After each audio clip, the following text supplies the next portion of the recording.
but I was going through my old clips and I saw this one. This is so funny. I'm doing like a retread of all my old clips from my old channel. So I'm like, maybe I'll reenact some of them. That one was so good where it was something to do with McConnell. And I'm like, we were discussing it with somebody who was like a big fan of him, McConnell Red. And it's like, why doesn't he stream that much? I think I finally have the answer because it's like, he's on welfare. And if he streamed too much, he'd make too much money. So he wouldn't be eligible for welfare anymore. So he'd rather do that than make tens of thousands of dollars. It was just the context of it was awesome. Because otherwise, how can you really explain it? It's one of those sensitivity things. Like, he acts all sensitive on stream, and people say, oh, it's an act. He's not really like that, or this or that. But there's a grain of truth in everything. My little psychology tidbit of the day. 1% of that reflects something that actually is real, and that's why he maybe really doesn't, because all the little comments and trolls and things actually bother him, even if he acts all tough on the surface, kind of like an overcompensator effect. Yeah, that's basically what it was. It's like, why the fuck doesn't this guy with hundreds of thousands of followers, with Asmongold, you know, putting the wind in his sails and all these kind of things, who can make like tens of thousands of dollars a month, a decent living, you know, how many people would die for even a following like that? Like a few hundred viewers or 1,000 viewers. Like, so many people would give anything for that. And yet he's like... Somebody's like, why the fuck doesn't he stream? And I'm like, I finally figured it out. It's because he's on welfare. And if he streams too much, he'll make too much money. So he won't be eligible for it anymore. All right. That was good. That one and the Miles Edgeworth one, where it's case 2 of Miles Edgeworth. And it's like, you know, we go into it, right? I'm obviously a big fan of Edgeworth, more so than Phoenix. And so I go into it and I say, you know, this is going to be totally different than Phoenix. He's going to be so much more suave and sophisticated. He's not going to have his back against the wall as much. And we beat the first case. I'm getting really into the game. I'm about to beat the second one. And I'm like, I'm celebrating. I'm doing laps for Edgeworth. Like, look, you know, he doesn't have a little girl like Maya or Pearl or Trucy or something. He's serious. He wouldn't deal like that. He doesn't work like that. He's serious. He's got Francisco, who's an international prosecutor. He's got Gumshoe as the comic relief sidekick. But at least he's an adult and he's a detective. And sure, he's stupid, but that's the best you're gonna get. That's the closest you're gonna get. Not some little girl, kawaii kind of, you know, anime-esque trope. No, you won't get that because they would clearly introduce it by case 2 like they do in every single other game in the series, like with Maya or Trucy or whoever. It's always case 2, and they throw it at you in case 3 with K. So imagine how it made me eat my words. I was celebrating doing laps. Everybody's like laughing in chat, but they won't tell me. And then... Like in case 3, since when do they introduce a major character like that in case 3? And they do it 2 times over with Lang too.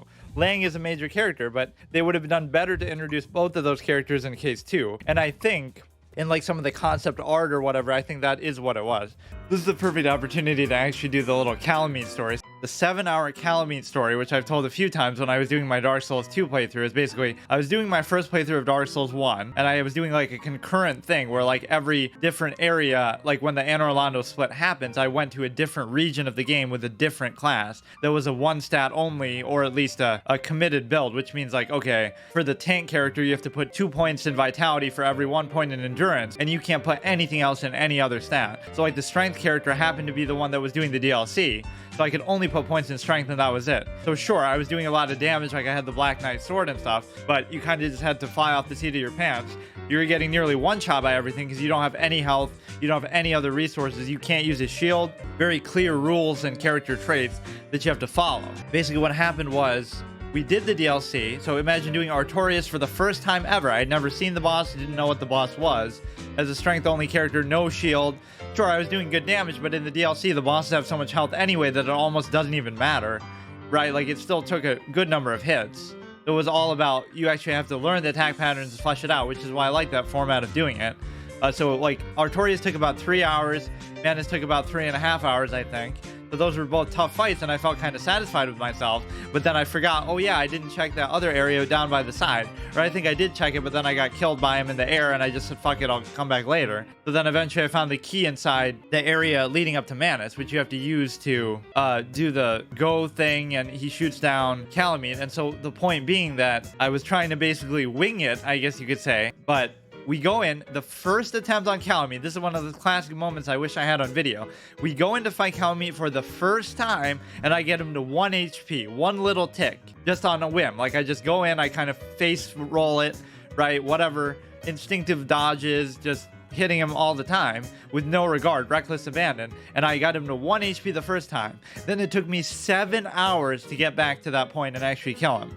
So what happened in that 7 hours? Like I start off, you go through all like the 12 stages of grief or whatever. You start off, you're confident. Oh, this will be a joke. I just got him to 1 HP. I just beat Manus and Artorias. This is going to be a joke. This is like a bonus extra boss. Manus felt like the real big boss of the area, right? Lore-wise and stuff. But then, okay, the first hour I was like, fine, I'm just getting overconfident, unlucky, something like that. Then the second and third hour, I was like, oh, you know, maybe I should learn the attack pattern a little bit, but I was kind of resisting that because I felt like, oh, it was so easy. I'm just making this harder. I'm overthinking it. Then the fourth and fifth hour set in. I'm like, what the fuck is this? What happened? Did I just get lucky? How do you get lucky like this? How was I dodging on instinct and now I can't do it at all? It was just the most absurd thing ever, and it was hilarious to do on stream. But basically what it came down to was I tried to avoid really truly learning the mechanics, and I was getting frustrated with how he was flailing around. I still don't like his attack pattern to this day, but in the end that format forced me to just learn it and avoid everything, right? Whatever it might be in the best way possible. So that was an amazing experience that kind of slapped me in my face for underestimating it, I guess.